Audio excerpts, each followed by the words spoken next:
অসমৰ প্ৰথমটো press club Dhubri press ক্লাবৰ উদ্যোগত ৰাষ্ট্ৰীয় প্ৰেছ দিৱস দিনজোৰা কাৰ্যসূচীৰে উদযাপন কৰা হয় ৰাষ্ট্ৰীয় প্ৰেছ দিৱসৰ বিভিন্ন জাতি জনগোষ্ঠীৰ শিল্পীসকলে পৰিৱেশন কৰে পৰম্পৰাগত নৃত্য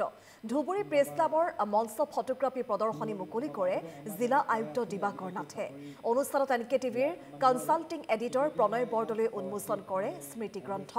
ধুবুৰী প্ৰেছ ক্লাব বাৰ্তা আৰু এই অনুষ্ঠানটোত মহাবাহু ব্ৰহ্মপুত্ৰ বঁটা শিল্পী জুবিন গাৰ্গক কৰা হয় প্ৰদান গদাধৰ বঁটা ৰাষ্ট্ৰীয় বঁটাপ্ৰাপ্ত চলচ্চিত্ৰ পৰিচালক ডক্টৰ ববি শৰ্মা বৰুৱা সুলক্ষণা বৰুৱাক দিয়া হয়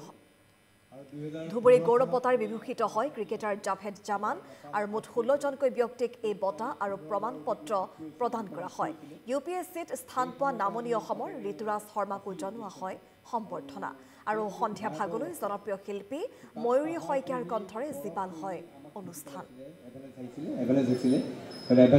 আমাক সম্পূৰ্ণ ফুটি পেলাইছিল তাৰ পৰা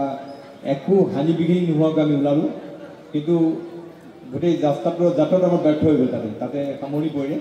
আৰু কিন্তু সেইবাৰ মৃত্যুক একদম ওচৰৰ পৰা দেখিছিলোঁ আমাৰ কেইবাজনো আমাৰ লগত সংগী আছিলে